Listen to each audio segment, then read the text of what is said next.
Assalamualaikum warahmatullahi wabarakatuh. Hello everyone, how are you today? Hari ini kita akan belajar terkait narrative text in English, yaitu teks naratif ya dalam bahasa Inggris. What will we learn? The first definition, purpose, generic structure and language features, and then examples. Kita akan mempelajari terkait definition atau pengertiannya, purpose atau tujuannya, generic structure and language features, yaitu struktur umum pembentukan dan juga unsur kebahasaan, and then the last an example atau contoh dari narrative text in English.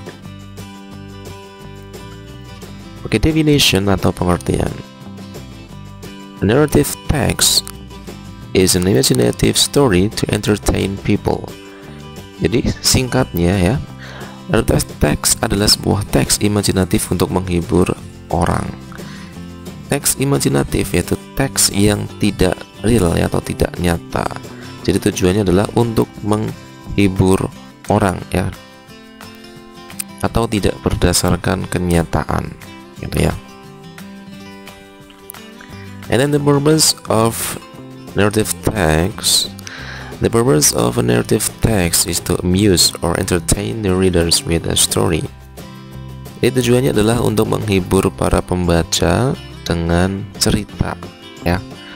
Jadi nanti ada alur cerita ya dari tokohnya, setting dan sebagainya, dimana bisa menghibur para pembaca di situ ya.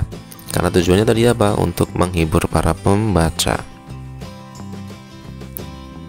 And then the generic structure of narrative text seperti kurva berikut ini gitu ya. Di first ada orientation, complication, resolution, reorientation, and then code. Jadi secara umum ada 4 ya, ada orientation, complication, resolution, and reorientation. Nah, untuk kode ini sebenarnya tambahan atau ekstranya nanti ya. Okay, we will discuss it one by one. The first orientation, opening paragraph where the characters of the story are introduced. Pengenalan tokoh di mana tempat waktu terjadinya cerita, gitu ya. Jadi dia adalah pengenalan tokoh dari sifatnya, ya, di mana tinggalnya, kapan terjadinya dan seterusnya. And then the second complication where the problems in the story develop. Masalah yang muncul dalam cerita ya, dimulai dari awal terjadinya sebuah masalah sampai alur-alur masalah yang timbul ya, kemudian sampai ke puncak masalahnya. Ini namanya complication. And then resolution where the problems in the story is solved. Jadi masalah dalam cerita mulai selesai atau mulai ada solusinya. Jadi setelah complication sampai ke puncak masalah akan ada namanya resolution, di mana masalah itu akan mulai berkurang ya, akhirnya nanti akan mulai selesai. And then the fourth, reorientation atau the end of the character in the story, atau the end of the story gitu ya, sad or happy ending. Jadi kondisi terakhir tokoh apakah berakhir sedih atau bahagia. Tadi kan sampai dengan resolution, di mana di situ masalah sudah selesai gitu ya. Kemudian akhirnya bagaimana? Reorientation ini adalah pengulangan sebenarnya, pengulangan dari karakter yang ada gitu ya, atau ulasan kembali dari cerita yang ada. Sampai akhirnya apakah tokoh tersebut bahagia atau sedih, seperti itu. And then the last ada code. Jadi ini adalah tambahan ekstra saja ya. Jadi the lesson from the story atau moral value. Biasanya kode ini tidak tertuliskan dalam teks tersebut ya. Biasanya ini berarti tersirat.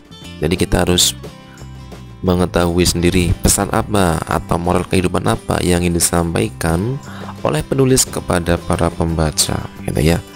Jadi pesan moral atau pesan kehidupan ya, atau pelajaran apa yang bisa kita ambil dari cerita tersebut ya, pelajaran atau pesan dari cerita tersebut.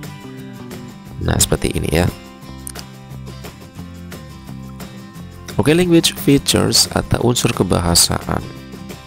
The first ada simple past tense. Jadi kita menggunakannya adalah simple past tense, di mana ciri khususnya adalah menggunakan verb to atau verb 2 ya. For example, ada had, lived, was, became, dan seterusnya. Jadi menggunakannya verb 2. Adverb of time yaitu keterangan waktu, di mana menunjukkan pada masa lampau tetapi tidak spesifik gitu ya. Ada once upon a time, ada one day gitu ya, pada zaman dahulu gitu ya, pada suatu hari ya. There is no specific time, tidak ada waktu spesifiknya, tahun berapa, tanggal berapa, hari apa gitu ya.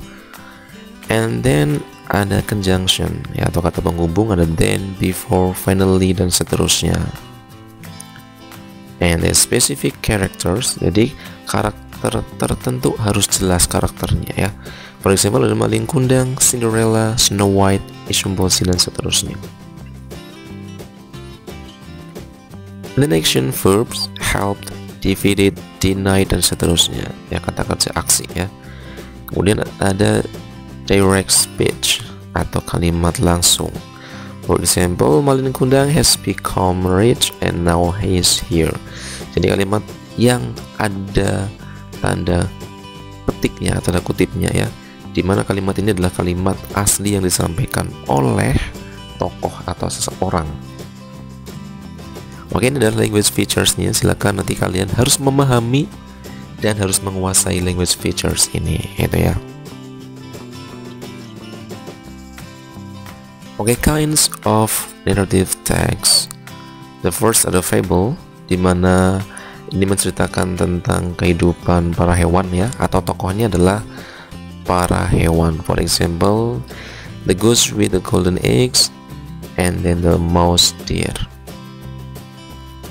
Di sini ada legend atau legenda. For example, the legend of Malin Kundang ya, the legend of Danau Toba, dan seterusnya. And then myth atau mitos, for example, Nyi Roro Kidul. And then fairy tales, ini yang berhubungan dengan cerita dongeng ya. Ada Cinderella, Snow White, Beauty and the Beast. And then folklore, ini juga sama ya, dongeng ya. Ada bawang merah, bawang putih, sangkuriang, dan seterusnya. Oke, we move to the example, yaitu contoh sebuah narrative text entitled Malin Kundang ya. Ini cerita yang sangat populer ya, jadi ini contoh saja. Oke, we can read it together. A long time ago, in a small village near the beach in West Sumatra, lived a woman and her son, Malin Kundang. Malin Kundang and his mother had to leave her because his father had passed away when he was a baby. One day, when Malin Kundang was sailing, he saw a merchant's ship being raided by a band of pirates. With his bravery, Malin Kundang helped the merchant defeat the pirates. To thank him, the merchant allowed Malin Kundang to sail with him. Malin Kundang agreed and left his mother alone. Many years later, Malin Kundang became wealthy. When he was sailing on his trading journey, his ship landed on a coast near a small village. The local people recognized that it was Malin Kundang.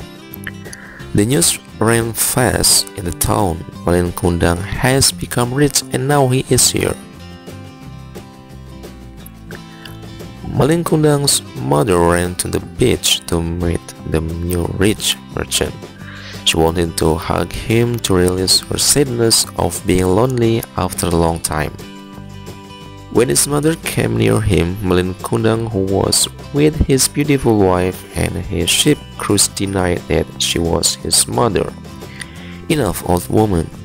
I have never had a mother like you, a dirty and ugly woman," said Malin Kundang. After that, he ordered his crews to set sail to leave the old woman, who was then full of sadness and anger.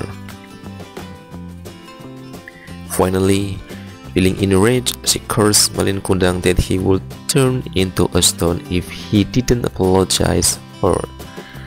Malin Kundang just laughed and set sail. Suddenly a thunderstorm came in the quiet sea, wrecking his huge ship. He was thrown out to a small island. It was really too late for him to avoid his curse. He had turned into a stone.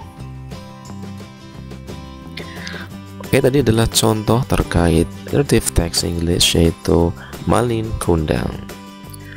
Oke, we can discuss it about the generic structure of Malin Kundang based on the text. Oke, for the orientation, ini adalah tadi pembukaan ya. Kita lihat pada the first paragraph pertama ya.